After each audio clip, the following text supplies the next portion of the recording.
Turn it up, y'all. Just turn it up, yeah.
Out of there, y'all know y'all out of there. Yeah, come on with the riff, y'all making the funk. Y'all know y'all out of there. Come with it, get live with it. Fervent heat.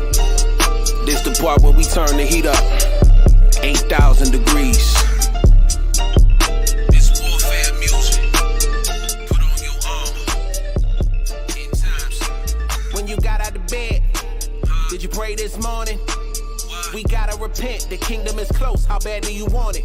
Yeah, this for the watchmen, if we don't speak up, who else gon' want them? Yeah, all of these years I was feeding my flesh, drunk that living water, now that's not important. Nah, let's get it. I had to get out of this world, thankfully Thankfully gave us his grace, so I wouldn't get what I deserve. I tried it all. Outside Messiah, nothing else worked. Hey, and I'm never gonna switch sides. I had to get out of this world. Look, what's in that bag? It's a sword in it. Tell me the scripture, I go and get it. Chasing that crown, I can't forfeit it. This year the goal is no more sinning. Long as I'm in this flesh, I'm at war with it. I'm trying to make it to Abraham's bosom. I do not want to be tormented. Went from Hebrews to Negroes. If it ain't the truth, why you so offended? They like rock is at midnight. I check the clock, one more minute. The Savior's right at the door with it. He got that fire, they gon' feel it. And you know he got the angels with him. Time to let go of that paganism. I had to get out of this world. Thankfully gave us his grace, so I wouldn't get what I deserve. I tried it all. Outside Messiah, nothing else worked. Hey, and I'm never gonna switch sides. I had to get out of this world. Look, this, that, big payback, get back. Say you don't believe it, but it's still facts. Aki, let's count up the jubilees. I know these scriptures is true indeed. I look around and they come alive. It ain't no way that they fooling me. Look at this family, I found a scroll. Let me see, I can interpret that. Long as I live, I'm a laborer. Put my hand to the plow, no turning back. The Savior's right at the door with it. He got that fire, they gon' feel it. And you know he got the angels with him. Time to let go of that paganism.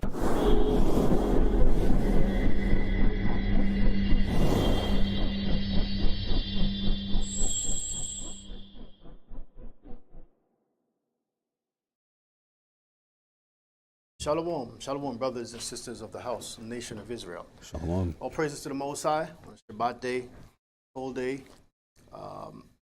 Here to praise the Most High, put His word forward. I'll start off by definitely just making a little comment on the issue that happened with the brother Tyree Nichols in Memphis, Tennessee, and the 4 black police officers, so-called black police officers that beat him down. And there were additional officers that were there also. Immediately, those 4 officers were fired, charged. As time went on, the people complained. The other officers seen were also fired and will be charged. Problem with this, we're used to seeing white officers beating black people, black men, right? So to some people, this is kind of strange, and wondering why would that happen?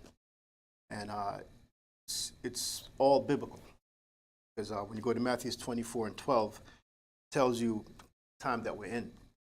Okay, but also understand that in law enforcement, they don't necessarily see black or blue. When it comes to their cohesiveness, they don't see black or white, I should say. They see blue, and that blue wall that they have, what binds them together to do what they do. So, you would think that black officers wouldn't do that to a black man, point where they beat him so savagely that passed 3 days after. But when you're in law enforcement, your mind is not the same as it is with your family or with your community. On duty is totally different vibration. So that level of gang, let's call it what it is that they have. Some law enforcement precincts is what takes over their mind and what allows them to do what they do, beat their brothers so savagely. So Matthew 24:12 says this. Matthew chapter 24 and verse 12. And because iniquity shall abound. Because sin shall abound. Sin is so much in the air, so regular, so normal. It's been okayed. It's been prescribed. And it's been sold to all of us, to the whole world. Because sin shall abound. Read on. The love of many shall wax cold. The love of many shall wax cold. People are cold in general towards each other. It doesn't even matter if we're all from the same nation, same community, look alike. It doesn't matter. Because even in our communities, what do? We prey on each other. Okay? Sell drugs to each other, rob each other, set each other up. Commit adultery with each other's women, and so forth and so on. But then this right here is just a demonstration of what the scriptures is talking about. Love of many shall wax cold. In other words, that brotherly love is gone. That's what we got to understand. That brotherly love is gone in our communities. There's no care. That's why we have so many gangs. And even with these gangs, what do? They kill each other. They set each other up. They fight each other. Why? Because, again, the love of many shall wax cold. You understand? But these are the times that we're living in, and these things are going to continue to happen because the Most High is trying to show what a world looks like without him, without his rulership, without his knowledge, without his wisdom, and what it looks like with Satan in charge. And, a lot of us, we've desired Satan so much that the Most High gave him to us.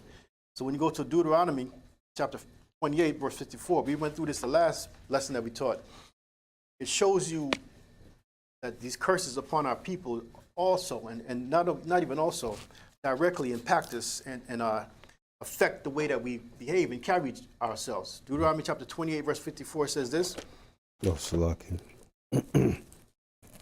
Deuteronomy chapter 28 and verse 54. So that a man that is tender among you and very delicate, his eyes shall be evil toward his brother. His eyes shall be evil toward his brother. That's what made those officers do what they did, because their eyes are evil toward their brother. They don't see them as themselves when they're in that uniform. Okay? Mm-hmm. They see themselves as being blue and everybody else as being whatever color they are. Mm-hmm. You understand? So they become a collective, and that's what allows them to do that. Now imagine these officers going back home to their families. How does the family react? Understand? Because we haven't seen much of that. But of course, we've seen that, Tyree Nichols and his mother, of course, and, his family, how they reacted. They're hurt.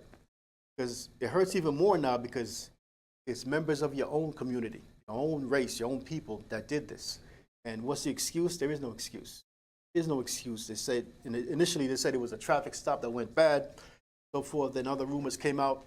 But at the end of the day, that's your own.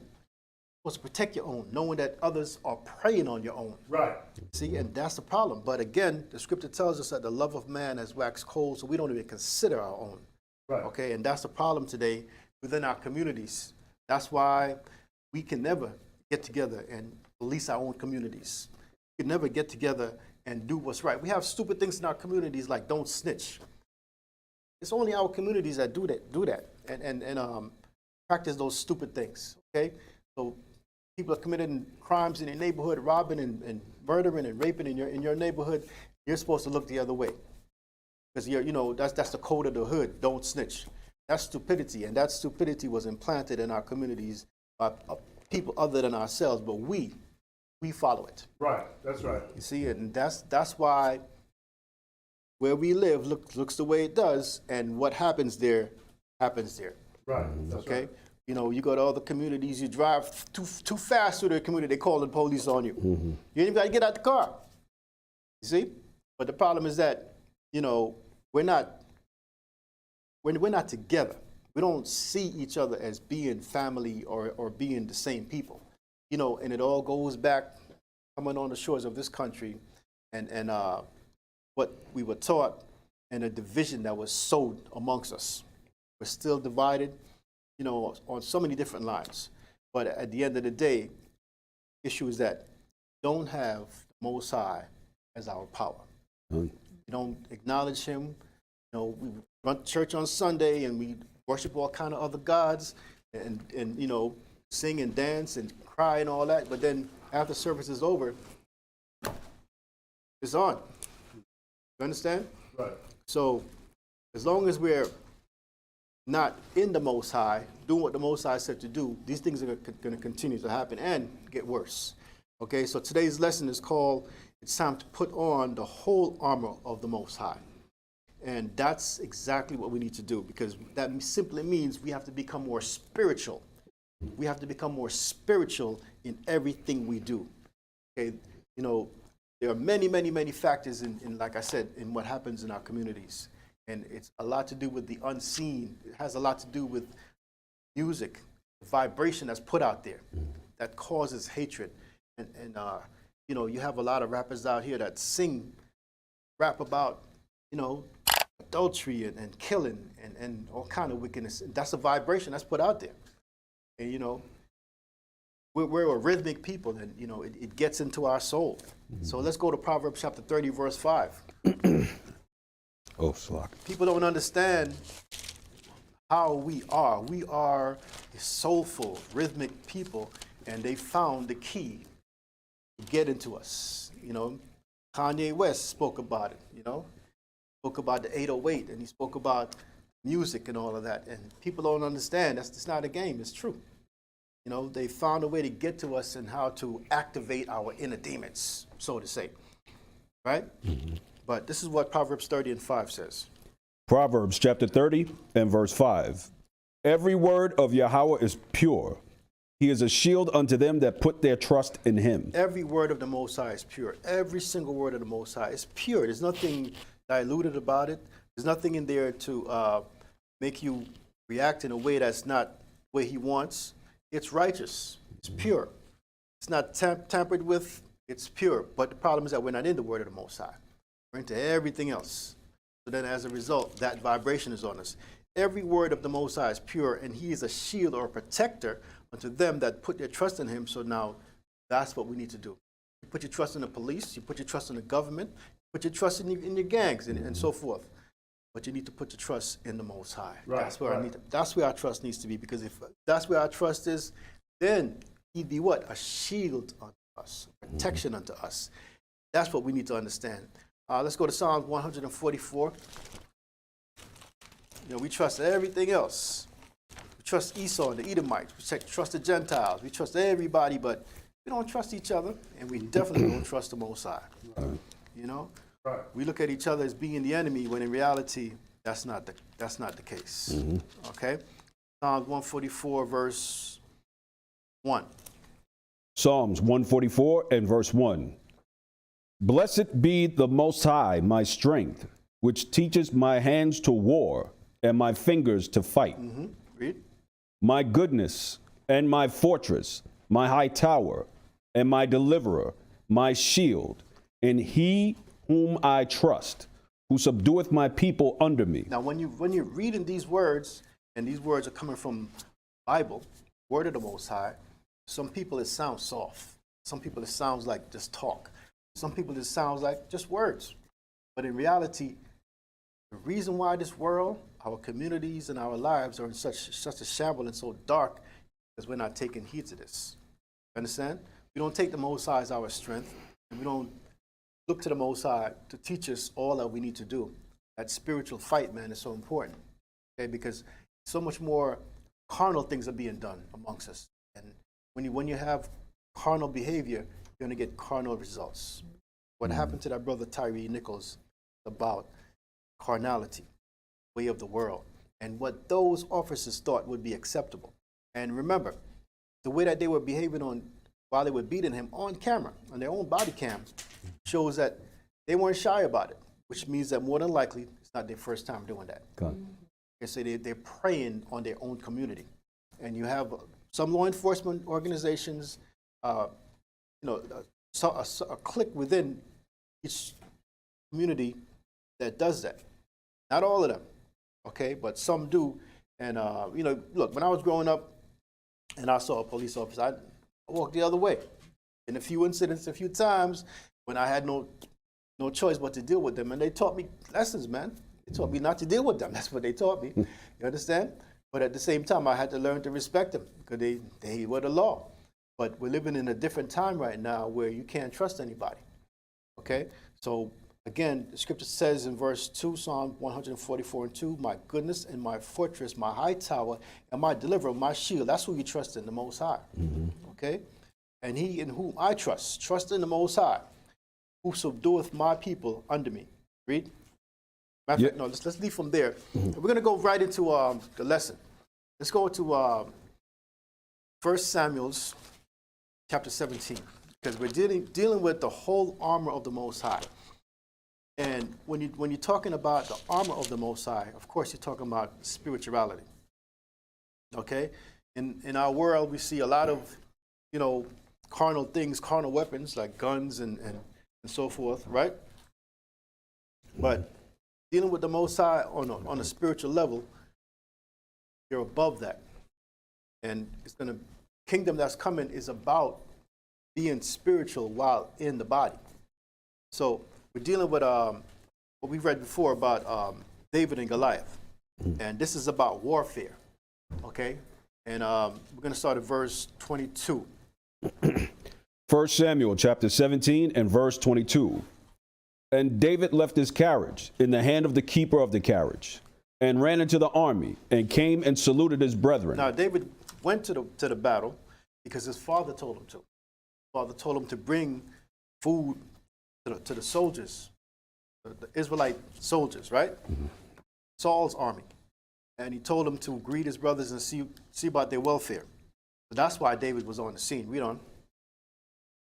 And as he talked with them, behold, there came up the champion, the Philistine of Gath, Goliath by name, out of the armies of the Philistines, and spake according to the same words, and David heard them.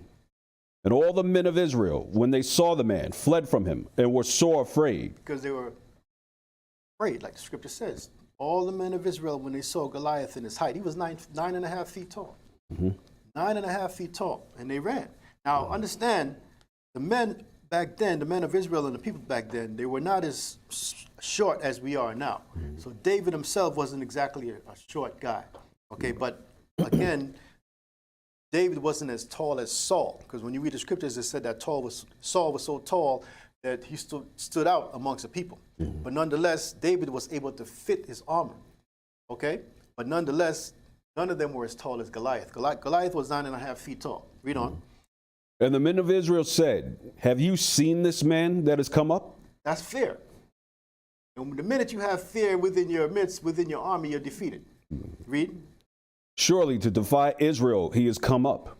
And it shall be that the man who killeth him, the king will enrich him with great riches, and will give him his daughter, and make his father's house free in Israel.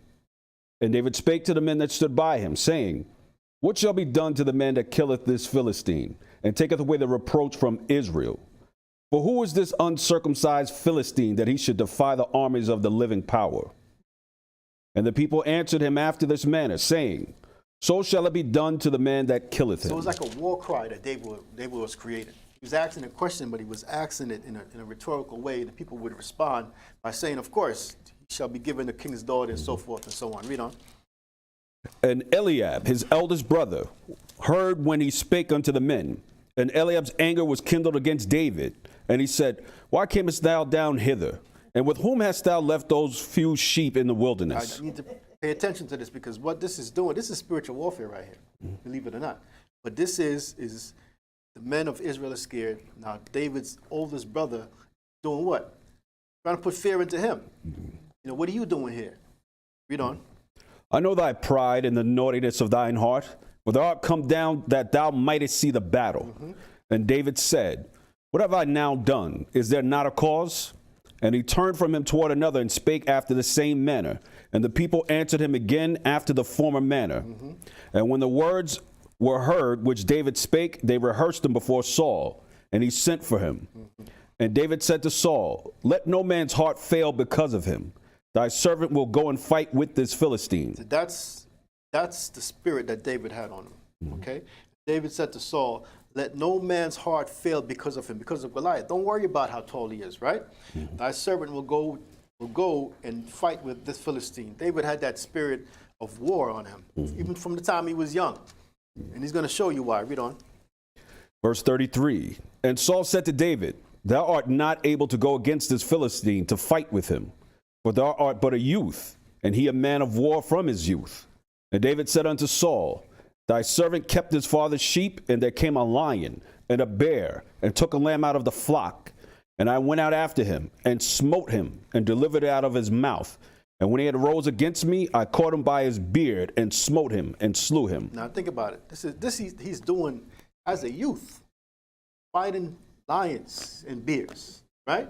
Now, how many of us as adults would do that? Think about that. But from the time he was a youth, from the time he was young, the Most High had that spirit on him, okay? He was fearless, even the time he was a youth. That's what his brother's talking about. His brother is jealous, you understand? His older brother is jealous of him because, like, look at the things he's doing. Did they do that? They were in the army of King Saul, and they ran when they saw Goliath. But David, when he saw a bear and a lion, what did he do? He fought them. Read. 36. Thy servant slew both the lion and the bear, and this uncircumcised Philistine shall be as one of them, seeing he hath defiled the armies of the living power. So when Eliab was speaking to David at first, you got to understand what he's saying, because Eliab said, why camest thou down hither, and with whom hast thou left the few sheep of the wilderness? I know thy pride and thy naughtiness of thine heart. That's what he's talking about. So that's how he's looking at the courageousness of David. Why? Because he's the younger one, and Eliab, being the oldest one, never did that. You understand? So it's jealousy. But again, this is what happens when you're a warrior. Everyone around you will try to put doubt in you, put fear in you, okay? Make you think that you're not what you actually are. Read. David said, moreover, Yahweh hath delivered me out of the paw of the lion, and out of the paw of the bear. He will deliver me out of the hands of this Philistine. And Saul said unto David, go, and Yahweh be with thee. Most High be with you. Go ahead. And Saul armed David with his armor, and he put on the helmet of brass upon his head, and he also armed him with the coat of mail. Now check this out.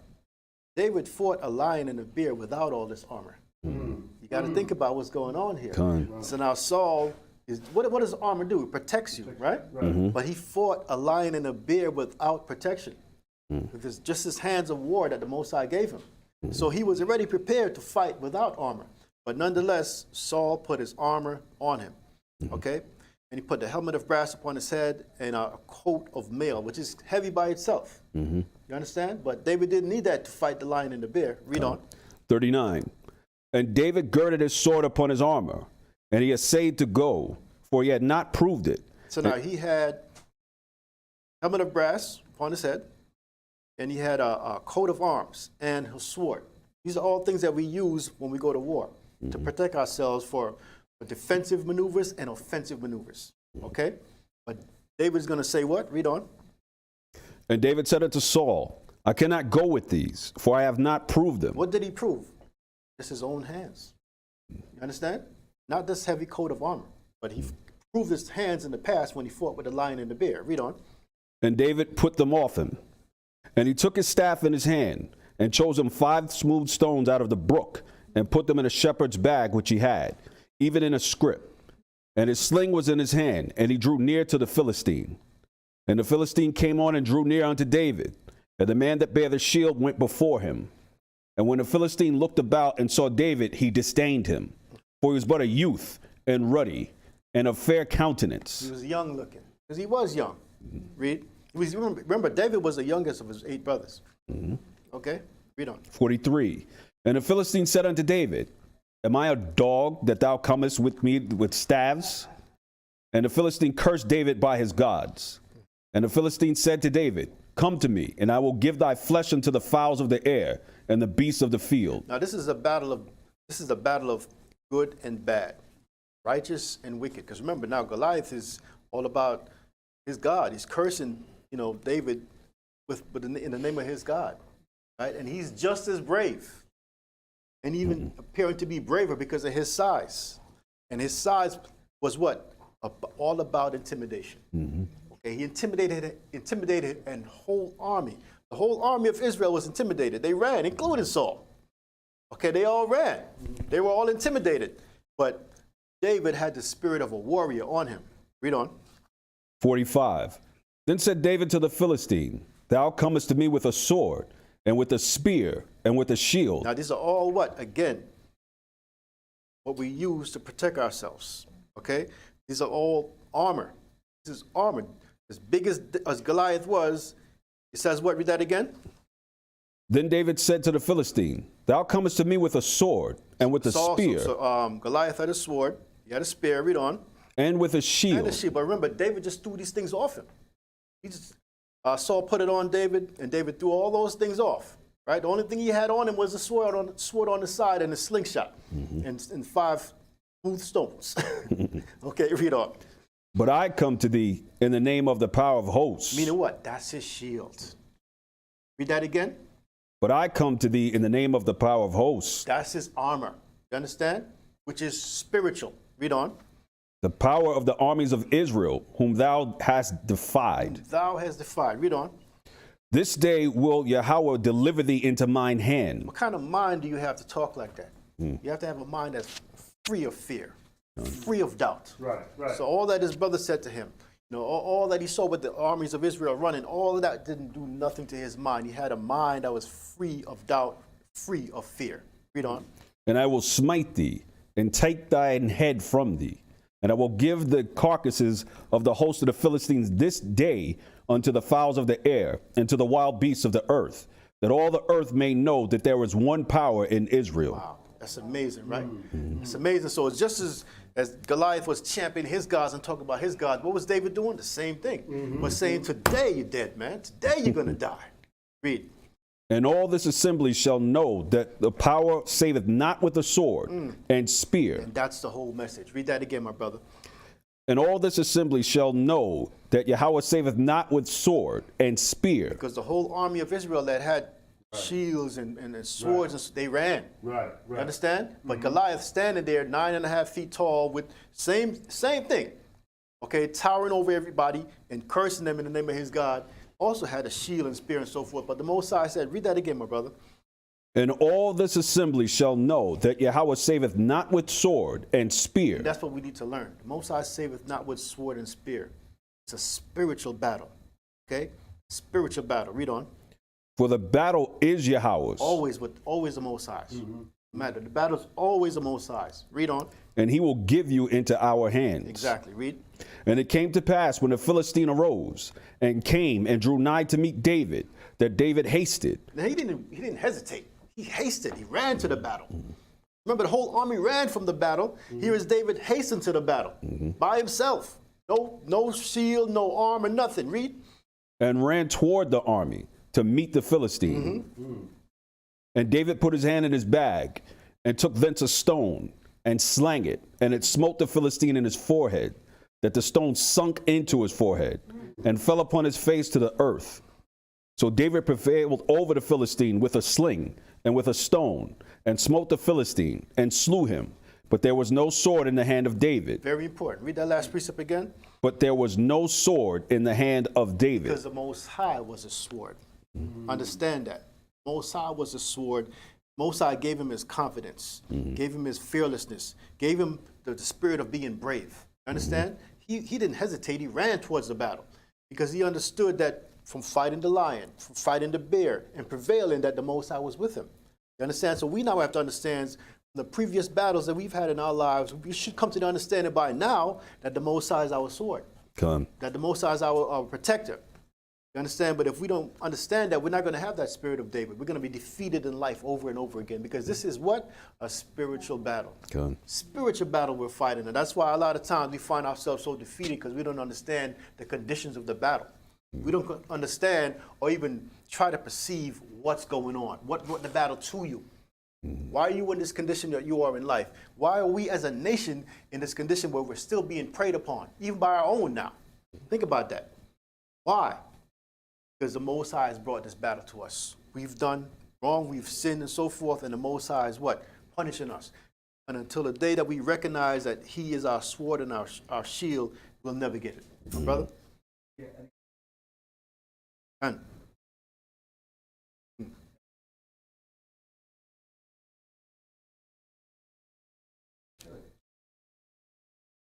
right, because he had that spirit of prophecy, had that mind where the Most High would show him things plainly, and it wasn't until he revealed the dreams and so forth that they understood what's going on, and it came to pass. Okay, so now let's go to the book of Acts chapter 13.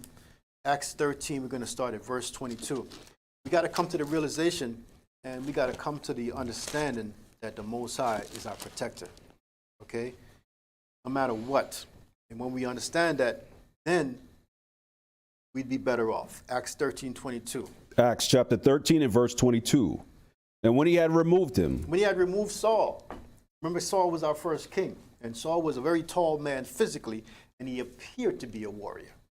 Okay, but as much as he appeared to be a warrior, when you read about the history of Saul, you saw how he made so many mistakes. The mistakes that he made messed with his mind. But the mistakes that he made cost him the kingdom. So it's not about sight. It's not about how a person appears. It's about who the Most High is with. The Most High wasn't with Saul. Saul was used as an example of what kings shouldn't be. You understand? Let's read on. Acts 13 and 22. And when he had removed him, he raised up unto them David to be their He king, raised up unto them David to be their king. He removed Saul and raised up David to be their king. Read on. to whom also he gave testimony and said, I have found David, the son of Jesse, a man after mine own heart, which shall fulfill all my will. Who was a warrior from the time he was a youth. Most High put that spirit on him. Okay, and as a king, David killed many. Understand? David fought for Israel and fought Philistines and fought all different nations to bring Israel into being a nation and to protect that nation. Okay, by the time that David's son Solomon came on the scene, Solomon had peace because David had fought everybody. Okay, and defeated them. So now it says what? I have found David, the son of Jesse, a man after my own heart, which shall fulfill all my will. And that's beautiful because it shows you the kind of warrior, the kind of man that the Most High is looking for. Man that has total confidence not in physical things, but in him. A man that has total confidence in the Most High that he will protect him at all times. That's the kind of man that the Most High is looking for, right? Now let's leave there and go to the book of 1 Corinthians chapter 10, verse 1, because we got to understand this battle that we fight in life. It's important to be a warrior, but it's even more important to be a spiritual warrior and to understand that the war that you're fighting is spiritual. It is a spiritual fight. 1 Corinthians chapter 10, verse 1. 1 Corinthians chapter 10, verse 1. Moreover, I'm sorry, that's 2 Corinthians. 2 Corinthians 10 and 1. My mistake. no problem. 2 Corinthians chapter 10 and verse 1. Now I, Paul, myself beseech you by the meekness and gentleness of the Mashiach, who in presence am base among you, but being absent am bold toward you.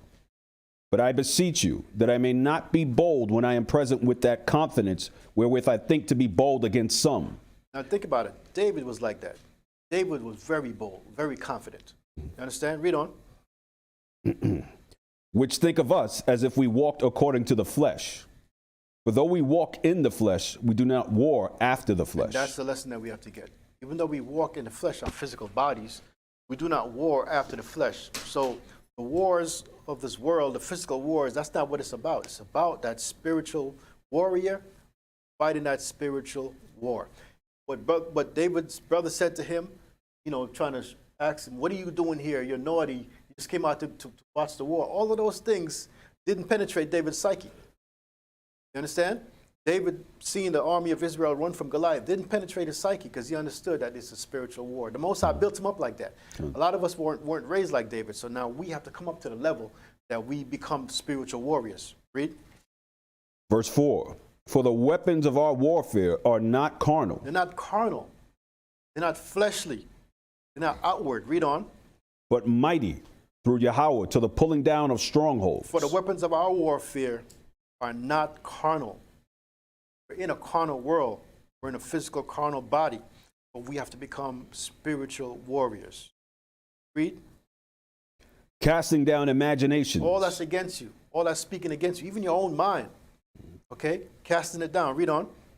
And every high thing that exalted itself against the knowledge of Yahweh. Because this whole world, the whole world, its knowledge is against the Most High. But you now have to be like David and not allow it to penetrate your psyche.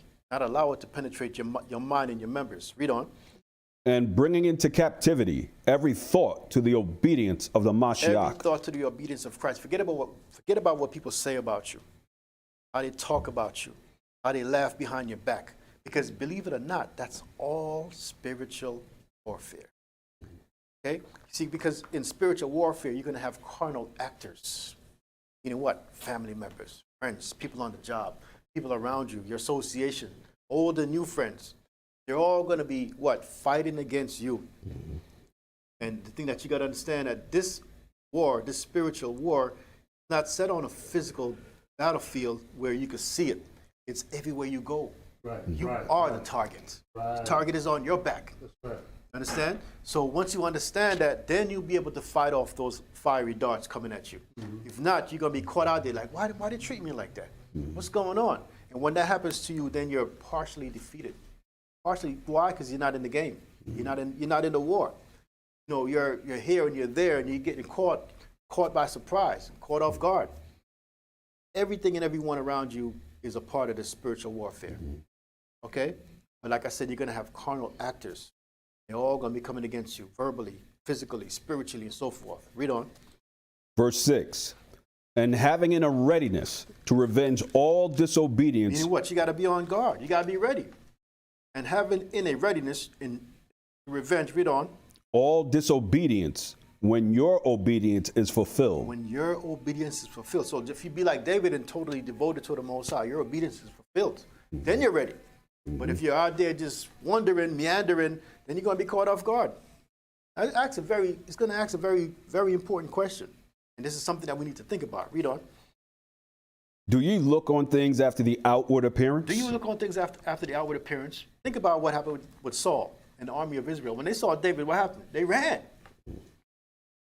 Because they looked on things on the outward appearance of they saw Goliath. This man is 9.5 feet tall. We ain't gonna fight. Man, hold on. You're a whole army? You're running from one man? Why? Because they looked on the outward appearance and saw Goliath. And then when they heard his word thundering, they were defeated. Without him even raising his sword, they were defeated. You understand? And then he spoke about his God with such confidence. Because why? They allowed stature, what they saw, what they heard, to penetrate their psyche, and they were all defeated. But one man was not defeated, and that's David. And that's why the Most High said, I found this man after my own heart. Because now he went from being a man that fought a lion and a bear to being a spiritual warrior. How was he a spiritual warrior? Because he had that confidence, that fearlessness, that braveness in him. You understand? Ready. Was he not ready to fight Goliath? Scripture said he ran toward him. He didn't hesitate. He didn't step back and say, "Dad, he kind of tall though." He didn't do none of that. He ran towards him, took off Saul's armor, all of that. Said, "No, I can't wear this stuff, man. I'm not used to it." You understand? So the Most High can give you that spirit, but you have to be willing. You have to be open to get that kind of spirit. So read that question again. Verse 7. Do you look on the things after the outward appearance?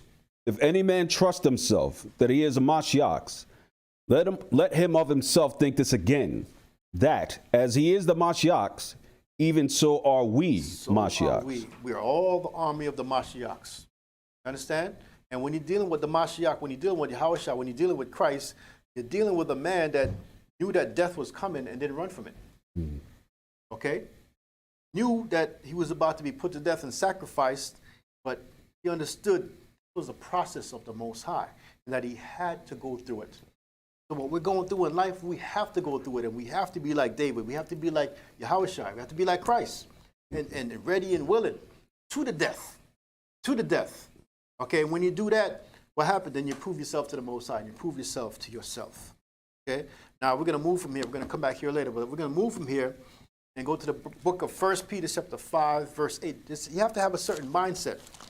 And it's not easy to get and maintain a certain mindset, but you have to have this certain mindset to be a warrior for the Most High. We're in 1 Peter chapter 5, verse 8. 1 Peter chapter 5 and verse 8. Be sober. You have to have a clear mind. And the reason why you have to have a clear mind is because you're not a weakened warrior. Okay? You are a man and a woman that's in spiritual warfare which never ends. It's taxing on your body and it's taxing on your mind. But read that again.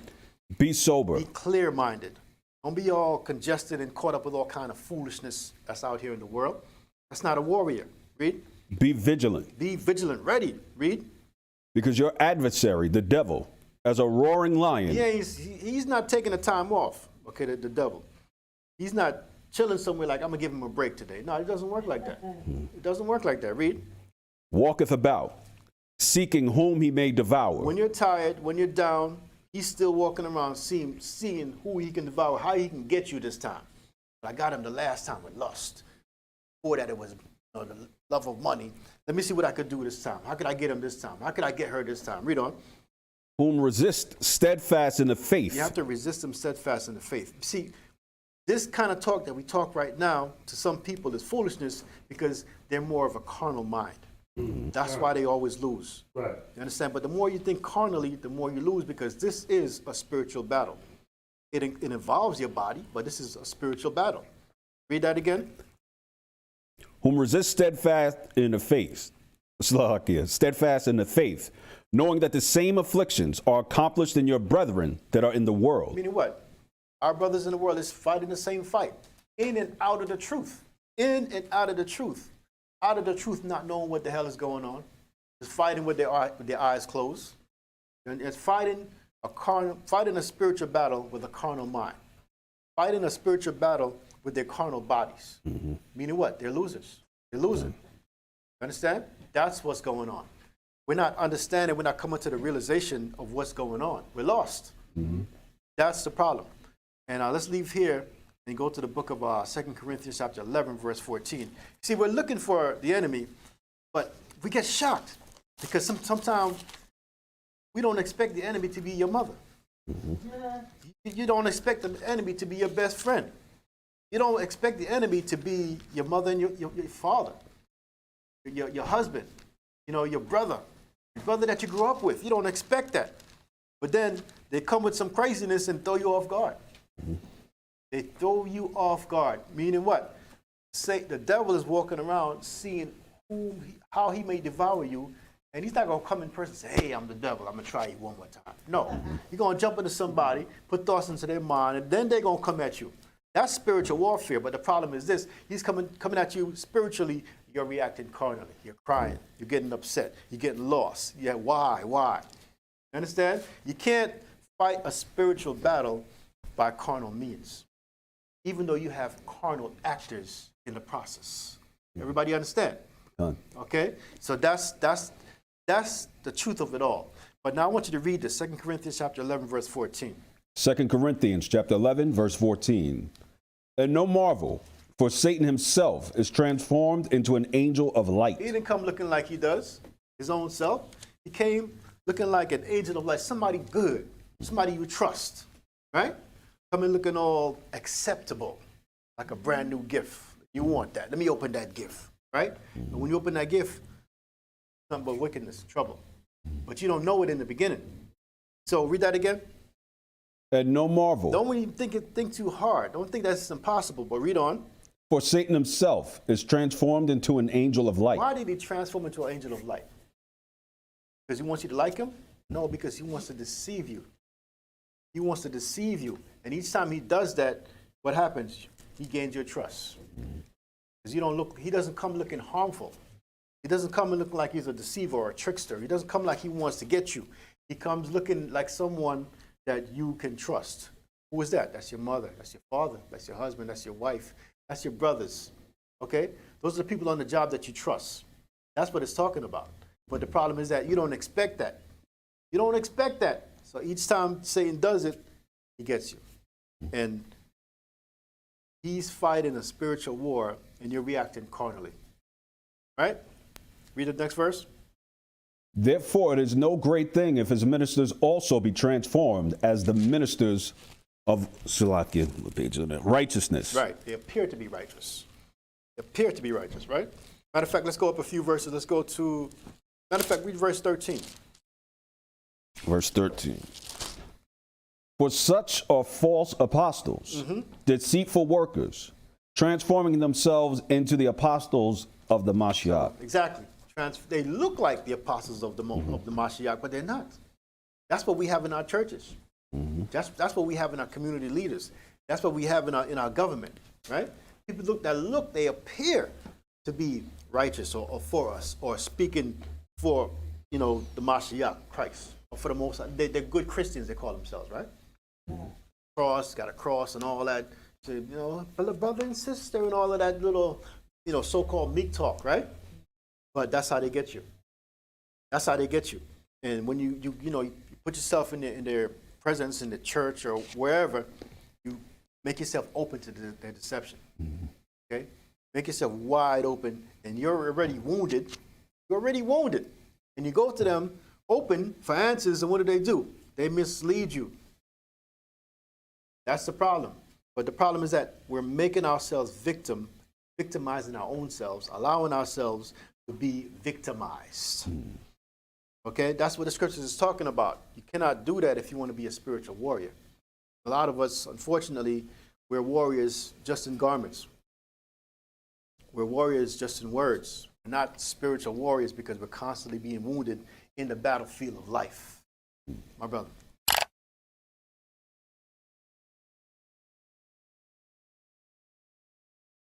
Right. Mm-hmm.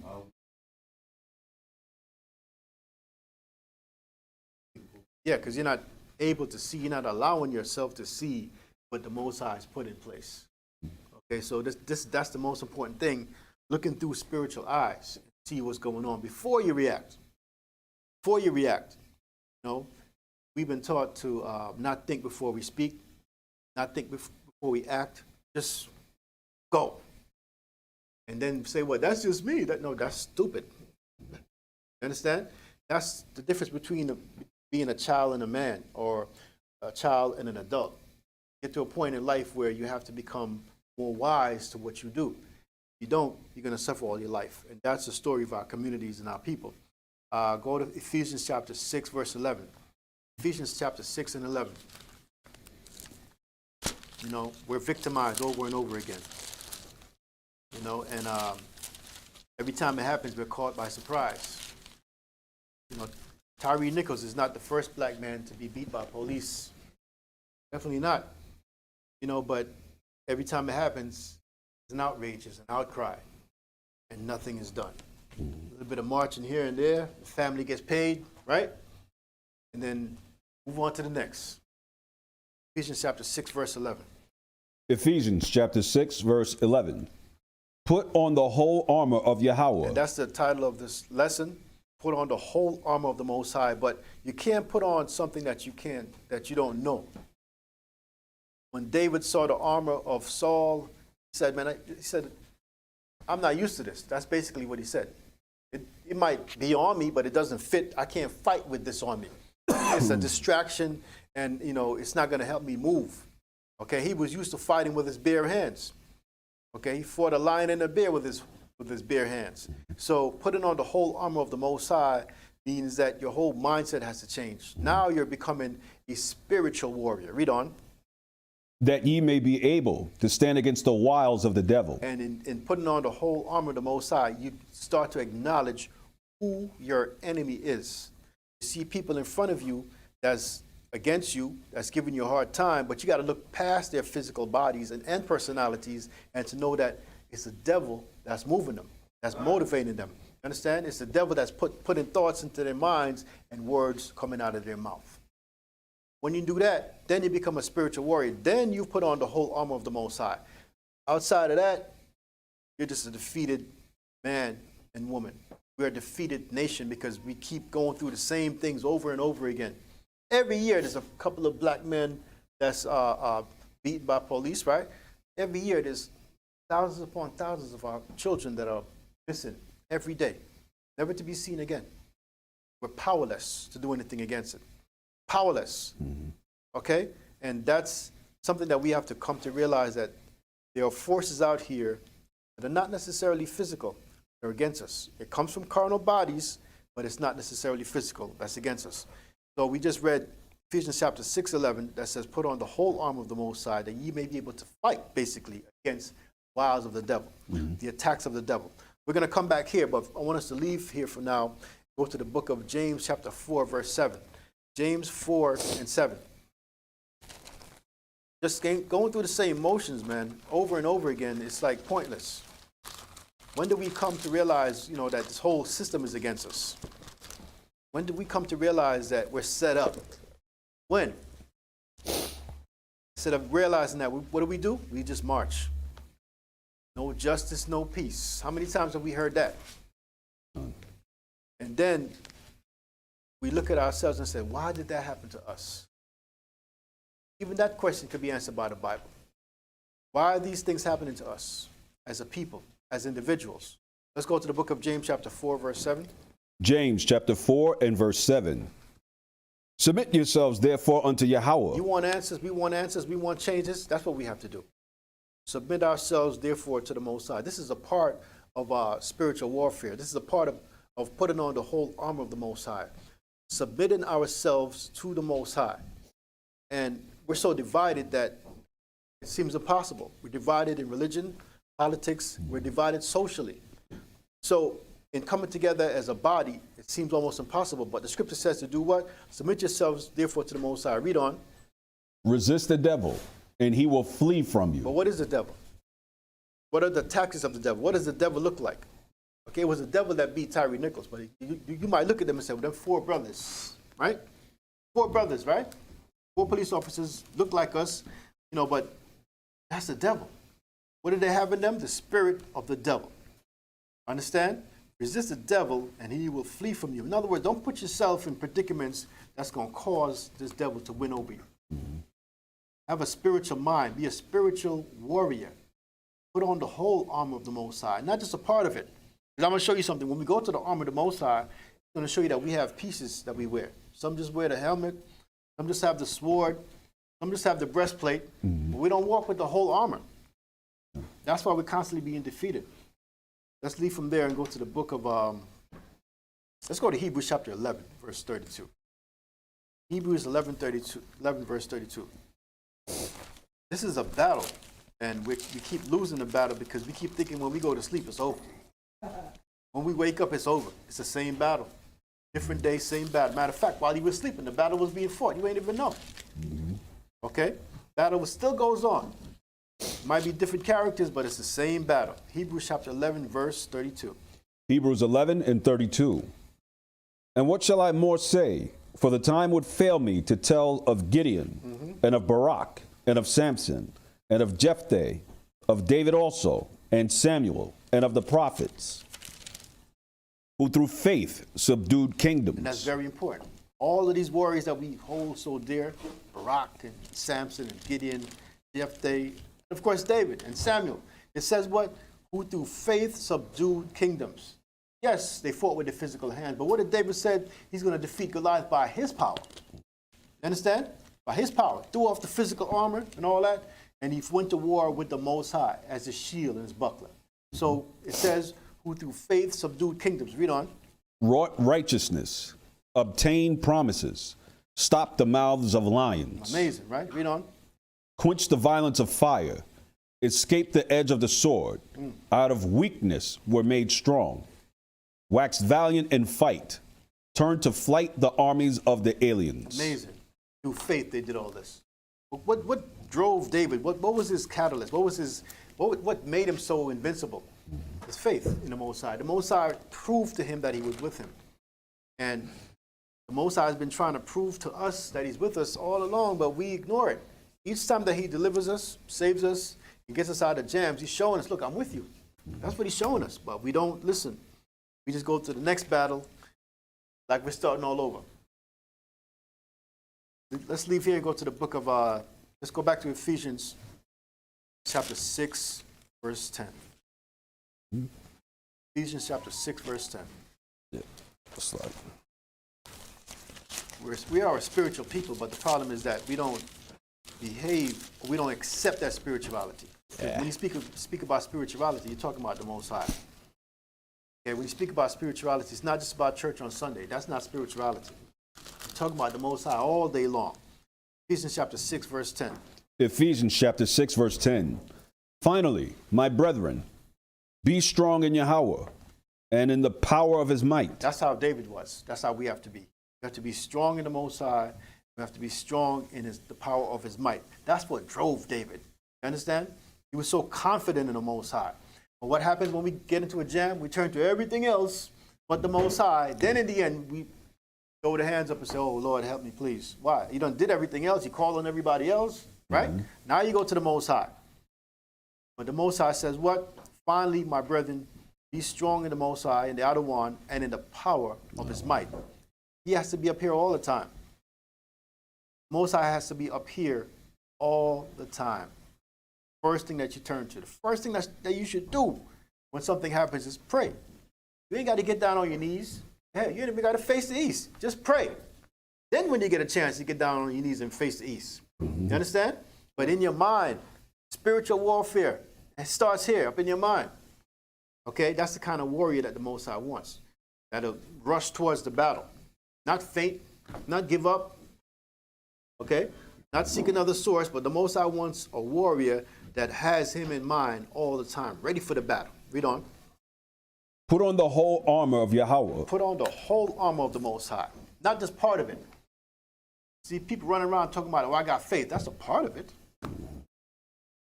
You understand? That's a part of it, but what about the rest of it? Read on. That ye may be able to stand against the wiles of the devil. For we wrestle not against flesh and blood. And that's the thing that we really got to get to understand. It's not a physical, carnal battle. Read that again. For we wrestle not against flesh and blood. It's not against spirit, flesh and blood. Flesh and blood might appear in front of you as the enemy, but what's driving it? Okay?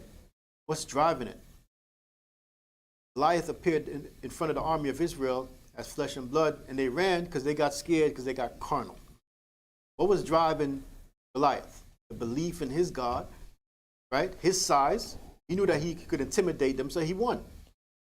You understand? But to be a spiritual warrior, you have to put all of that beside you, behind you. Put all of that behind you and be a fighter. Okay? Go ahead. For we wrestle not against flesh and blood, but against principalities, against powers, against the rulers of darkness of this world. Right, exactly.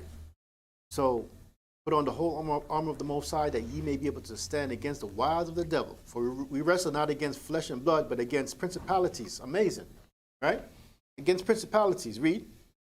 Against spiritual wickedness in high places. Have you seen any of these things lately? Have you seen them? No, you haven't. Because it's all spiritual. Coming from carnal minds and carnal mouths against you, but it's not somebody you see on the corner putting up like curses. I curse Israel. It's not that time. They're in high places doing wicked things. But you have to put on the whole armor of the Most High to be able to resist. You don't know how they're coming next, but you're ready. Like David, you're running to it. You understand? Read. Verse 13. Wherefore take unto you the whole armor of Yahweh. Why is this being said again? First he said, put on. Now he's saying, wherefore take. Take unto you. Take it with you, man. Don't just put it on and put it off. You put it on and say, okay, the battle's over. Now I can just rest him. Nah. That battle is constant. That's why it says, read that again. Wherefore take unto you the whole armor of Yahweh. Take it with you. Take the whole armor of the Most High with you. Take the whole armor of the Most High with you, because the battle is constant. It doesn't stop. Read. That ye may be able to withstand the evil day. And we're in that evil day. We're coming to the climax of that evil day, but we're in that evil day. Okay, and in the evil day, what happens? Exactly what happened to Tyree Nichols. That's evil. But you understand that if you're not looking through this through spiritual eyes, you're not going to get that. You're just going to say, another black man killed by the police. What are we going to do? You got to look at it from a spiritual angle. And you see that these things, all these things are going to happen because we're living in that kind of world where the love of man has waxed cold. And we look at each other as enemies. Read. And having done all to stand. Exactly. So when you take with you the whole armor of the Most High, remember, the best example we have is David throwing off Saul's armor because he wasn't used to it. It's too heavy. It's too heavy. Now get that out of here. I haven't proved that yet. You understand? But if you put it on, try it on spiritually, get used to it, get used to using it, then you could do what? Take it with you. That's why it says what? Wherefore take unto you the whole armor of the Most High. Big difference. Some of us want to just try it on and say, this is all right. You know, this is cool. Then we put it down. Go to sleep. Next day, we leave home without it. Get attacked all over again. You left your armor home, man. How you going to fight? You're not going to fight. You're going to get defeated. In them streets, right? Wherefore, take unto you the whole armor of the Most High, that what? That ye may be able to stand, may be able to withstand in the evil day, and having done all to stand. Read verse 14. Stand therefore, having your loins girt about with truth. The truth. Go on, the pastor, get that up for me. The truth, the one I sent you. Stand therefore, having your loins girt about with truth. Now, instead of just reading this like we usually do, let's focus on each part of the armor, right? This is very important. Stand therefore having your loins girt about with truth. What is your loins? Your loins is your private members. It's the weakest part of a man. What happens if your enemy kicks you in your loins, my brothers? You're done. You're done. So what does it mean? Know your weakness. Know your weakness, or in other words, what? Stand therefore having your loins girt about with truth. You got to know your weakness and the truth. You understand? Now it says what in John 8:32 says, know the truth and the truth shall set you free, right? Very important. But if you don't get that, put that all together, you're weak. You're going to be weak. You're leaving yourself open and vulnerable. Right? So stand therefore having your loins girt about. Stand. It doesn't say sit. It doesn't say hide. Stand therefore having your loins girt about with truth. In other words, that's your protection. In football, they wear a cup, right? They wear a cup. The men on the football field, and sometimes baseball and basketball, they wear a cup to protect their loins, right? But now the Most High is telling you, stand girt about with truth. Understand the battle that you're in, know your weakness, and overcome it, right? Read on. And having on the breastplate of righteousness. Breastplate of righteousness. What does a breastplate do? It protects your vital organs, my brother. It protects the heart, liver. That's what a breastplate does. It covers your chest. Protects all your vital organs. Suppose somebody wants to stab you.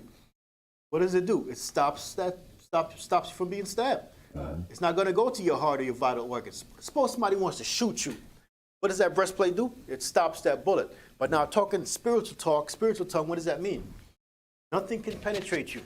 You're spiritually protected. Okay, nothing gets in. That spiritual breastplate stops all lies and wickedness. Understand that. That spiritual breastplate stops all of that. But if you don't get that, you're defeated. How many times have people said things about you and you felt a way about it? It's brought you down, brought your self-esteem down, brought everything down, because they were able to penetrate you verbally, just by words, saying, you know, we don't like you, or you're not like the rest of us, or you in that foolish-looking garment, talking about that Bible all day. What that Bible did for you, okay? What that Bible did for you.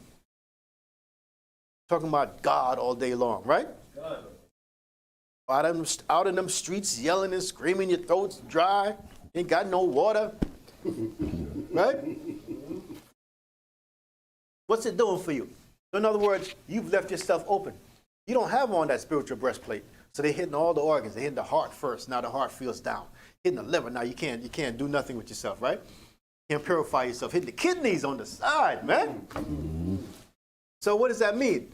All those words that they use against you are poisoning you against yourself. Against yourself. Understand what I'm saying? So that's why the scripture says, what? Put on the whole armor of the Most High. Not parts of it. Because guess what? It says what? Stand therefore having your loins girt about with truth. Aren't all of us in the truth? You're in the truth. We know the truth, right? Truth of the Most High, H.O.D.C. We know the truth of who we are as a people, right? How is that helping us? That's the beginning, because it doesn't stop at the truth. It goes on to say what? And have on the breastplate of righteousness. You have the truth, but you don't even have the breastplate of righteousness. You're not protected. So it's not just knowing the truth, it's having on the whole armor of the Most High. With the truth comes what? The rest of the fittings of the armor of the Most High. A lot of people have the truth, but guess what? Satan walking about, seeking whom he may devour and how. So they listen to you, and they know, they learn your weaknesses, right? So they come at you in different ways. You see, because why? What does it say? Your loins are not protected. Your weakness is showing. Might be your family that know your weakness. That's how they come at you. Understand? Because you have some of the armor, not all. Some people walk around with the helmet. Can't mess with me, man. They got that talk, right? They got that talk, that bravery, right? But then there's other ways to get you. I'm just not going to talk to you. Now you're offended, right? Every time I open my mouth to talk to you, you got something to come back, right? The word. Oh, I just won't talk to you. Now you're offended. What you mean you ain't going to talk to me? They find ways to get you, man. Because this is spiritual warfare.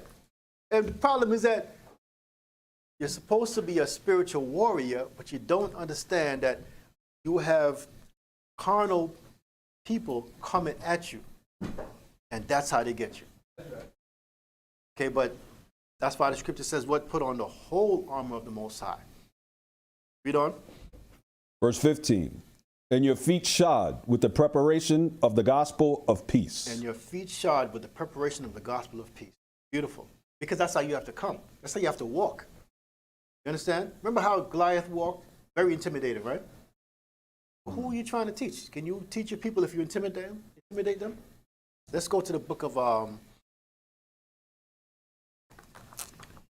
let's go to, where is this at?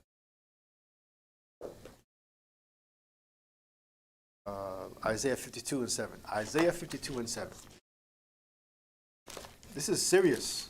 You know, sometimes we appear so intimidated to people that they're afraid to approach us. And that defeats the purpose. Isaiah 52:7. Isaiah chapter 52 and verse 7. How beautiful upon the mountains are the feet of him that bringeth good tidings. Amazing, right? That's how you're supposed to come. How beautiful upon the mountains are the feet of him that bringeth good tidings. That's what people need. You come into them in that spirit where they want to see you. They want to hear, because guess what? Everything that's going on in the world is preparing them to need the Most High. We're being prepared to need the Most High. From the time that we were in Israel, in Jerusalem, we had the Most High, but we never felt like we needed the Most High.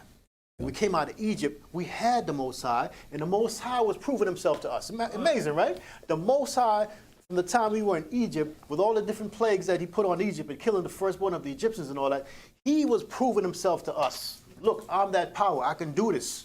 I can kill the Egyptians. I can raise up the Red Sea. I can do all that. Look what I can do. But I need you to be my people and to fear me. Right? So he was proving himself to us, but we never got the message. We never got the message. So it says what in Isaiah 52:7? Read. How beautiful upon the mountains are the feet of him that bringeth good tidings, that publisheth peace, that bringeth good tidings of good, that publisheth salvation, that saith unto Zion, thy power reigneth. That's the point. That saith unto Zion, thy power reigneth. You know why that's the point? They don't know that. They don't know that. They think it's everything else, everybody else. They don't acknowledge themselves as Zion, first of all, and they don't acknowledge that the Most High is their power. They don't have everything together. But that's where we come in. Now go back to Ephesians chapter 6. You were at verse 15. That's right. And your feet shod with the preparation of the gospel of peace. That's how we come to our people. To show them the Most High is with you. Even though you're going through all of this turmoil, these ups and downs, the Most High is with you. And in time, the Most High will bless you. Read verse 16. Above all, taking the shield of faith. The shield of faith is Quran Pash. So we have the gospel, our feet shod with the preparation of the gospel of peace, which is Yahushua, which is Christ. Telling them Christ died for them. And we'll raise them up. Just like how the Most High raised up Christ, Yahushua, from the dead, he's going to raise up our nation from the dead. Okay? But now we have what? The shield of faith. What does the shield do? A shield is a offensive equipment. You know what? You protect yourself with it, right? You protect yourself with it. So that's what a shield does. So you have on your armor, but before they can get to your armor, they got to pass your shield, right? And above all, taking the shield of faith. Read on. Wherewith you shall be able to quench all the fiery darts of the wicked. So it tells you what kind of weapons shall be coming against you. Fiery darts of the wicked, meaning what? Their words, their ways, their actions, right? You got to have all of this. Look at that shield. It's protecting you, but it's a spiritual war. It's a spiritual shield being used to protect you from carnal things in life, carnal words, carnal behavior. You understand? But that's why you have to fight spiritual against carnal. It's a spiritual war, but what happens if you put your hand up? It's going to penetrate it. But if you have that spiritual shield, it's going to stop that. Meaning what? Your mind got to be right, got to be strong. All those things that David's eldest brother said to him didn't penetrate him. Saul said to David, you can't fight Goliath, you're but a youth. Did he not say that? Mm-hmm. Did that penetrate David? No, that's how you got to be. Spiritual warrior. Meaning what words have nothing, they can't penetrate you. Actions can't penetrate you. What you see, what you hear can't penetrate you. You're just a spiritual warrior ready to run to the battle. Read on. 17. And take the helmet of salvation. Before we even go to that helmet of salvation, talking about those fiery darts are everything that we go through in life. Challenges, trials and tribulations, dreams, even dreams, man, of fiery darts. Remember that. And they're all made to do what? To set you on fire so that you don't realize what's going on. You panicking. You understand? Peter said, think it not strange, the fiery what? Darts of the wicked. Exactly. And they come at you. Like I said, it's coming from those that are close to you. Don't let it penetrate you. Don't let it defeat you because you're a spiritual warrior. Yes, you're hearing carnal words, but it's coming to attack a spiritual man, a spiritual woman. Got that shield up. Got that armor up. Right? What's next? Read verse 17. And take the helmet of salvation. What does a helmet do? Protects the most important thing, your head. Mm-hmm. Okay? But if you don't have that, you're going to be penetrated. Now, if they hit you on the head, what happened to you? You're done. You might wake up the next day, or you might wake up in prison, in jail. You might wake up in a situation that you just weren't prepared for. But if you have on that mindset that's unpenetrable, which is that helmet of salvation, knowing that what? In the end, we win. That's what the helmet of salvation is. In the end, we win. We get the kingdom. Does it not say the saints shall take the kingdom? Or is that just some craziness? Daniel 7:18, right? Mm-hmm. Daniel 7:18. Let's go there real quick.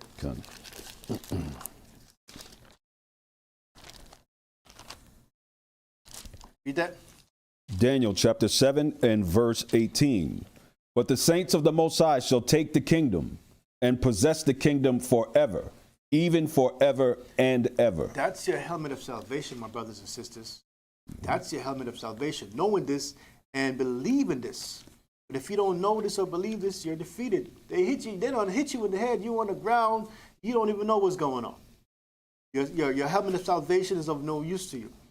But you got to have it on. You got to have that mindset. You got to have the understanding of this right here. That look, in the end, we win. No matter how many of us die.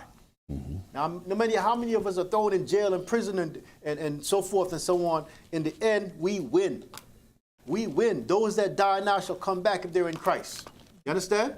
Having that kind of mindset, that kind of impenetrable mindset, that's your helmet of salvation. But if you don't know this, if you don't understand this, if you don't accept this, you're done. That part of your armor is not protecting you. You have to know that, understand that, and accept that. That's the helmet of salvation, my brothers and sisters. That mindset like David had, running to fight Goliath. Right? Ready for the battle. Read. You want me to go 19 or back to 17. 17. These great beasts, which are... I'm sorry. Go to Ephesians 6:17. I'm sorry about that. Thanks a lot. Ephesians 6 and 17. And take the helmet of salvation and the sword of the Spirit. The sword of the Spirit. This is self-explanatory. It tells you, read.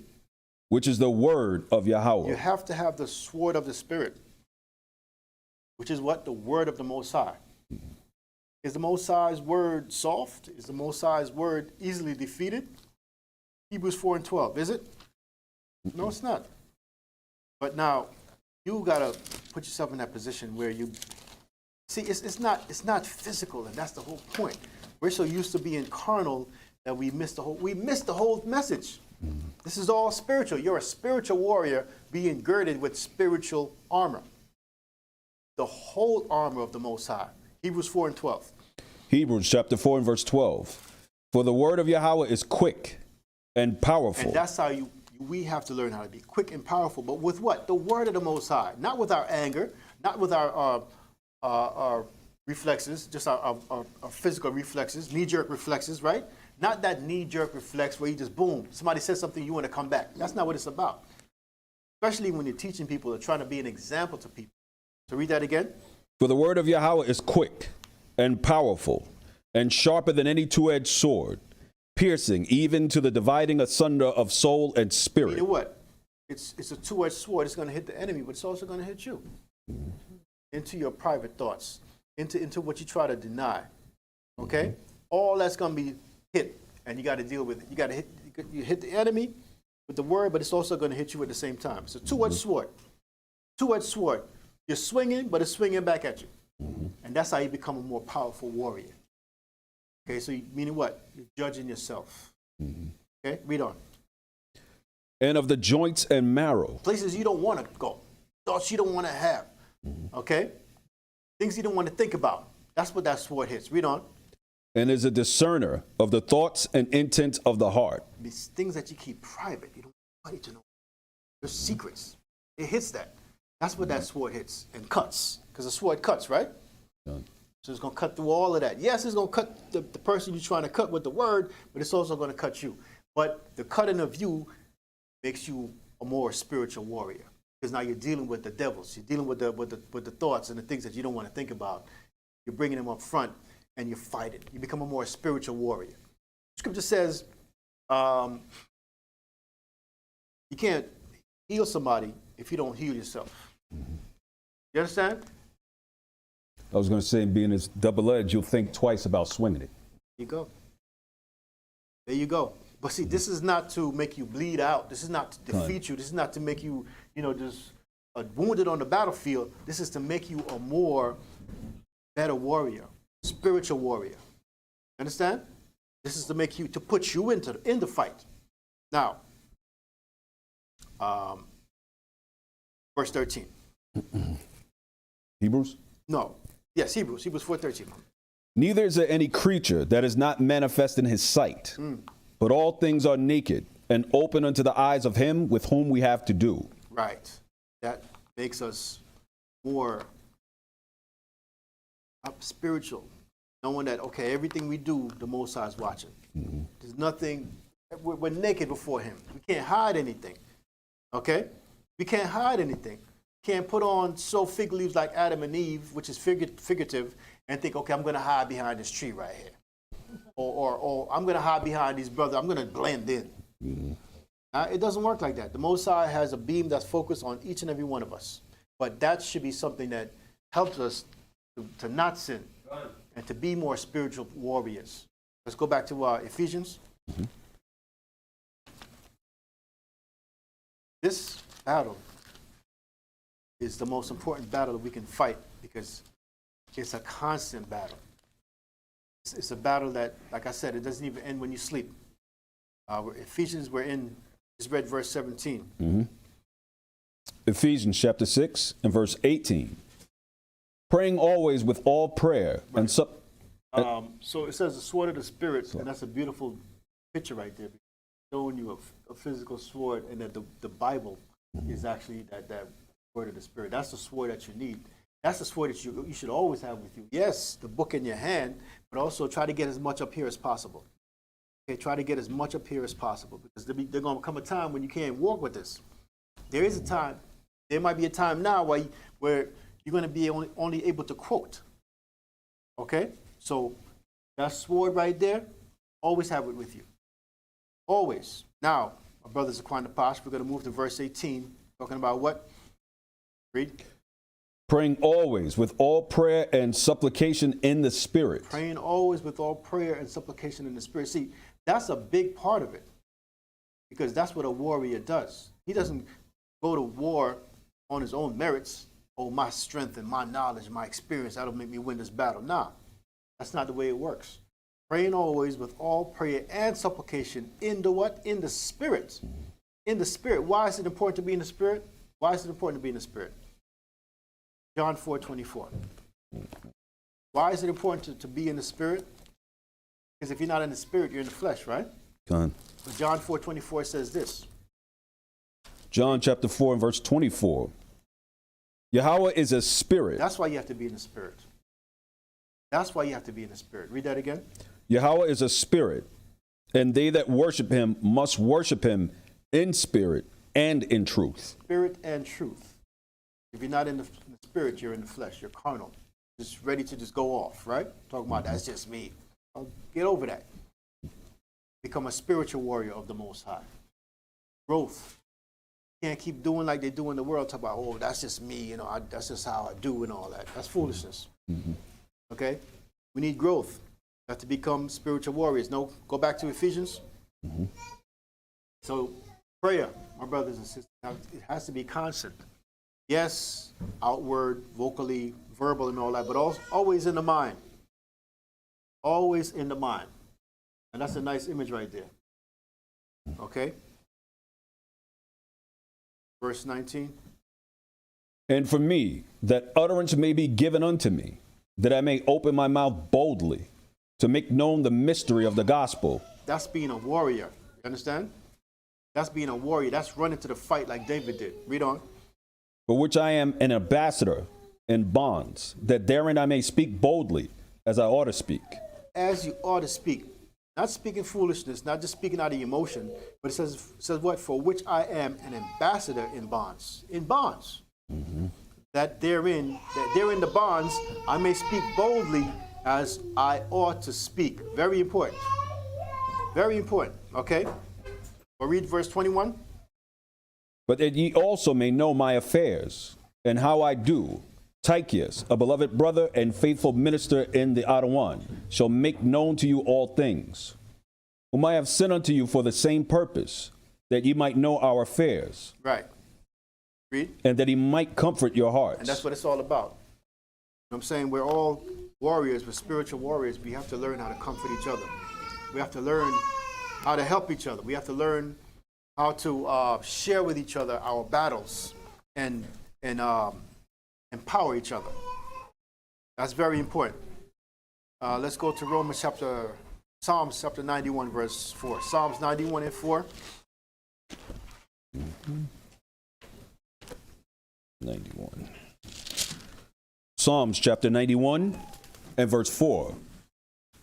He shall cover thee with feathers, and under his wings shalt thou trust. His truth shall be thy shield and buckler. That's he that Psalms 91.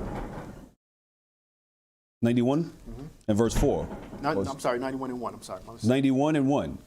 He that dwelleth in the secret place of the Most High shall abide under the shadow of the Almighty. I will say the word of the Most High. He is my refuge and my fortress, my power. In him will I trust. So the Most High is going to be all of this armor to you. Read. Surely he shall deliver thee from the snare of the fowler and from the noisome pestilence. So now this is just the snare of the fowler and the noisome pestilence all goes to the final end. But in these days and times, it's all that's going on with us. Fight that we're fighting. Read on. He shall cover thee with his feathers, and under his wings shalt thou trust. His truth shall be thy shield and buckler. His truth, the truth of the word shall be thy shield and buckler. And there's so much mixed messages. There's so many lies. There's so much lies being added on to the truth that in these days and times, a lot of us become confused, especially if we're on TikTok and we're on Facebook. We're on all of these different sites. People are giving their comments and adding history and false history. Now, the latest thing is that Egypt is in America, right? The latest thing is that Egypt was always America. And we were always here. Listen, from the time that we were in the land of Israel, people have been traveling all over the world, including over here. Okay, but we were in Egypt as captives, a nation. Not that some of us was in Egypt and some of us was in America. Right. No, Right. The Most High liberated and freed all of us as a nation. You Right. understand? And put us in our land. We didn't do what he said to do, so he sent other nations against us to put us in captivity and so forth and so on, right? Right. So at some point in time, you had Canaanites, you had people of Tyre and Zidon. They always had ships and so forth. They traveled the whole world. Yes, they came over here. Of course they did. Okay, Esau was not the first here. He came here and saw people here, obviously. Right? But now this whole thing about Egypt was really in America. Give me a break. Okay? America is spiritual Egypt. Understand that. There's a big difference. We were sent here to serve punishment and captivity and slavery in this country because we broke the laws of the Most High. Not all of us came by the slave ships. Not. But the bulk of us came by way of slave ships because that was our punishment. That's the fulfillment of the prophecy. You understand? But now they're selling you, you're on TikTok and you're on all these different sites and they're selling you all this fantasy. You know what I'm saying? That's why I say they mix lies with the truth. And they make it seem like, oh, just a couple of us, maybe about 4 of us came on 4 ships, 1 per ship. And the rest of us, we were here already. We were all here. So one guy said it's not, what? Economically, what's that? Yeah, like, have the sick cargo and you lose all the money. Okay, that's what they were thinking, right? Yeah. That's what the slave masters were thinking. It's too much of y'all. Y'all gonna die. Y'all stay. I'll take 10. See, people start to go into foolishness and they start to mix, what the different religions and the different schools of thought to our history, and they confuse us. You understand? But the idea is for us to remain in the book. Let's go to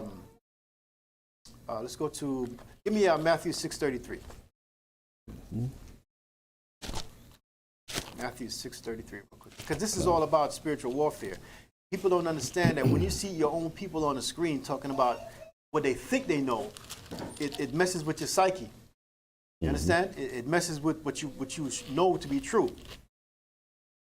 Matthew 6:33. Matthew chapter 6 and verse 33. But seek ye first the kingdom of Yahweh, right, and his righteousness, and all these things shall be added unto you. All these things shall be added unto you. When you seek first the kingdom of the Most High, if you seek the kingdom of man or the knowledge of man, you're going to lose. Come. You're going to be dumbed down. You're going to be lost all over again. You're going to be saying, wait, that sounds pretty good. But the scripture says this, Isaiah 34:16. This is what you need to do. Okay. Because many have been deceived by foolishness, by going astray, by adding on. And the scripture said what? Don't add on. Understand? Look, there are many books, there are many schools of thought, but this is your foundation. Isaiah 34:16 says this. Seek ye out of the book of Yahweh. Seek here out of the Bible. Because this is one book of history that they've not been able to destroy. And the way that the Most High did that is by making them think that he was talking about them. You understand? That's why the Most High said you should send them great delusions. God. That's a great delusion, right? See, you preserved it because you thought it was talking about you, but no, it's not talking about you. But now that you, the ones of us that know that, need to stay in the book. Because everything that's in here is going to come to pass. Read on. And read. And read that again. Seek ye out of the book of Yahweh and read. Stop reading nonsense. Okay, that's spiritual tactics and spiritual darts being thrown at you. You don't even know it. Now people are going left and right. They adding on. They're making added lies to the truth. Because what? You're not seeking to the book of the Most High. Oh, that's new knowledge. That's new information. Right? That's new darts you're swallowing and then giving to other people. Messing up their minds. Read on. No one of these shall fail. Not one prophecy shall fail. Read.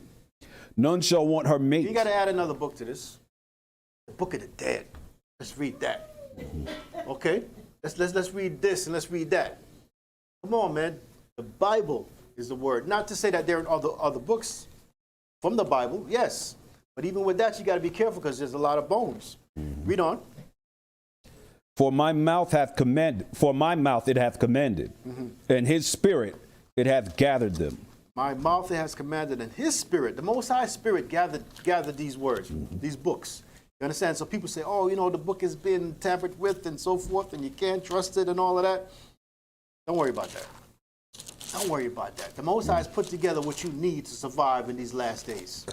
Okay? And the good news is that, yes, it's talking about you. This is your gospel. Isaiah 33:6. This is your gospel. This is what you need. This is your food. right? And if you understand that, then you'll be all right. Read that. Isaiah chapter 33 and verse 6. And wisdom and knowledge shall be the stability of thy time. Wisdom and knowledge. Whose wisdom and whose knowledge? The Most High's. Not what this so-called professor and this leader of this group and this one and that one is saying. No, that's man's wisdom and knowledge. But the wisdom and knowledge of the Most High shall be what? The stability of thy times, these times, every time. But the more you leave this word and go to something else, you're destabled. Okay? You're not stable anymore. Destabilized. Laying there wounded, not even knowing it. Not knowing it. That's how you become an Islamic Hebrew. Okay? That's how you become all kind of madness. You know, the fruit of Islam and all of that. Having your slave master's religion and claiming it for your own. Talking about, oh, some of our forefathers that came on the slave ship, they were into Islam because it was forced on them. Right. And if they didn't choose it, they were killed. So a lot of us pretended to be into Islam so we could trade, because remember, the Muslims controlled all the trade routes at a certain point. Right. Remember, we were in Africa, and what did the Islamic people do? They invaded Africa. After they invaded Mecca and all of that, they invaded Africa. Who was there? We were there. Put things together, man. The more you put things together, the more you have a foundation. So it says, and wisdom and knowledge shall be the stability of thy times. Every time, these times. And then it says what? And strength of salvation and the fear of the Most High is his treasure. Read that whole thing, my brother. Isaiah 33 and 6. And wisdom and knowledge shall be the stability of thy times, and strength of salvation. The fear of Yahweh is his treasure. The fear of the Most High is his treasure. The more he knows that you fear him, it's his treasure. Why? Because if you don't fear him, fearing something or someone else. What does that mean? He made you, he's feeding you, he's sustaining you, but you're giving thanks and fearing something and someone else. You understand? That's not how the Most High made you to be. He made you to be a servant unto him. And people sound so convincing out here. They make it sound so, you know, like right and makes sense. It goes with the Bible, right? Don't be fooled. A lot of foolishness out here. I'm telling you, I spend less time on TikTok. I haven't gone to Facebook in months. You understand? Because those things, even though you might get a lot of information and news on them, they can lead you astray. And sometimes it's by brothers wearing and looking like and having on. You understand what I'm saying? And saying my name is, Shalom. You know, I'm an Islamic Hebrew. And I just want to tell you that, you know, we've gone to the next level. We're not just Hebrews, but we're Islamic Hebrews. What the hell is that, man? That's a confused man. Okay? You're going back and forth. You're walking backwards. Okay? Because that doesn't make any sense. If you are under Islam, you're under Christianity, that's your slave master's religion. Understand that. Why? Because the Arabs enslaved us before everybody else. Remember that. And they did nasty things to us too. They robbed us, they raped us, everything that Esau did to us, they did to us first. But they were under Islam. Now you claim you're Islam, right? Now, you're a Christian. What did they teach us during slavery? Christianity. And not only did Christianity make you more of a captive than anything else, it puts you in a place where you are afraid to run away from your slave master. They gave you the slave Bible. Tell you fear and love your master, right? That's what you did. But now you're Christian, you're Islamic Hebrew, all these things that was created to keep you down. Where's the wisdom in that? See, my book says what? Wisdom and knowledge shall be the stability of thy times. Shall make me balance. But the wisdom and knowledge of the Most High, not the wisdom and knowledge of man. There's something new every day. Every day, something new. And a lot of times from brothers that were in the word, but were not fully armed. Not fully having on the whole armor of the Most High. They might have had the truth, but like I said, that's only the beginning. Where's the rest of it? Where's the rest of it? Okay? They didn't have on the rest of the armor. Breastplate of righteousness. They didn't have that on. They didn't have none of those things. They might have had the truth, and I say the truth because most people run around and say, well, I'm in the truth. I got the truth. I know I'm an Israelite, or I know I'm a child of the Most High, right? But then reading this is not enough for them because the Most High is not giving them that spirit of advancement and growth because they're not worthy as yet. Their minds are not stabilized. It's not set. You understand? So they go off into other things and they become confused and lost. So my brothers and my sisters, my whole point is that you have to put on the whole armor of the Most High. Let's go to the book of, let's go go back to Ephesians. We're going to end the class.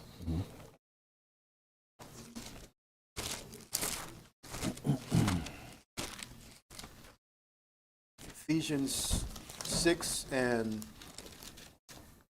I think we read 20, right? You read 20? Yeah. Read on.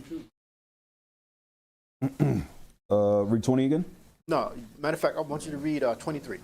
23. Ephesians 6 and 23. Peace be to the brethren, and love with faith, from Yahweh the Father, and the Adawan Hamashiach Yahushai. Grace be with all them that love the Adawan Hamashiach Yahushai. In sincerity, Amen. Peace be to the brethren, my brothers, and love with faith, from the Most High, the Father, and the Adawan Yahushai. Very important. You want to get that peace, that mindset, that stabilized mind, that mind that doesn't waver, that peace, then you have to be in the Most High. You have to be devoted to the Most High. Forget about everything else. Good to learn, but it's not good to be swallowed up by every foolishness that comes up. Don't make yourself a victim. Don't be victimized by religion and what people call history, mixing of history, right? Verse 24, grace be with all them that love our Adawan Yahushai in sincerity. Amen. You have to be sincere, my brothers and sisters. Okay? Sincere. That's why our brother Ben will ask from time to time, are you sincere in the word? Are you sincerely with us? Are you sincerely with the Most High? Because that's where you have to be, because then you're stabilized. Okay, you're not running around with your ear itching. What's that new word? What's that new information? You understand? Don't let people fool you. Be with the Most High. Be with His word. Proverbs 3 real quick. Okay. It's so easy to be distracted and to be led astray. 3 and 1. Proverbs chapter 3 and verse 1. My son, forget not my law, but let thine heart keep my commandments. Don't forget what the Most High has taught you. Don't forget the law. That's the foundation. Okay? You want to know the Most High, learn His law. Read. For length of days and long life and peace shall they add to thee. Let not mercy and truth forsake thee. Bind them about thy neck. That's very important for salvation. Remember mercy. Mercy to your brother, to your wife, to your family, to your friends. Show mercy to them. They might not show it to you. But that's for what? For long life and so forth, right? Read. Write them upon the table of thine heart. Amazing, right? Your mind. Read. So shalt thou find favor and good understanding in the sight of Yahweh and man. Exactly. Read. Trust in Yahweh with all thine heart, and lean not unto thine own understanding. Very important, my brothers and sisters. Trust in the other one with all thine heart, meaning what? Your mind. Don't let men steal your mind. Don't let men add foolishness to your mind. Then all of a sudden, you're not sure. You're not sure the Sabbath day is on the seventh day. Okay. It might be Monday. Why can't it be Sunday? Right? Why? Because the Most High said that. Because the Most High said it's the seventh day. But if you add men's wisdom or men's philosophy, you'll be thrown over. You'll be lost. You'll be overtaken. Become a captive. But it says, what? Trust in the outer one with all thine heart, meaning your mind, and lean not unto thine own understanding. Read. In all thy ways acknowledge him, and he shall direct thy paths. So if you're looking for direction, acknowledge the Most High. Acknowledge the Most High in everything that you do. Read. Be not wise in thine own sight. Because that's what's going on now. A lot of people, a lot of us, wise in our own eyes. You know, we go, oh, I know, that makes sense. That makes sense. There are people talking about, oh, Yahushua Christ came already. Yeah, came already, and you know, we're in the kingdom. You know, people are saying, you know, all of these words, they're figurative. It's not real. And they're leading people astray. But it says what? In all thy ways acknowledge him, and he shall direct thy path. Read on. Be not wise in thy own eyes, right? Read. Fear Yahweh and depart from evil. Fear the Most High and depart from evil. Read. It shall be health to thy navel and marrow to thy bones. Honor Yahweh with thy substance and with the first fruits of all thine increase. Exactly. Because that's how our minds have to be.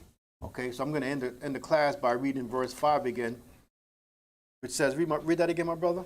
Trust in Yahweh with all thine heart, and lean not unto thine own understanding. And therefore, you will have put on the whole armor of the Most High.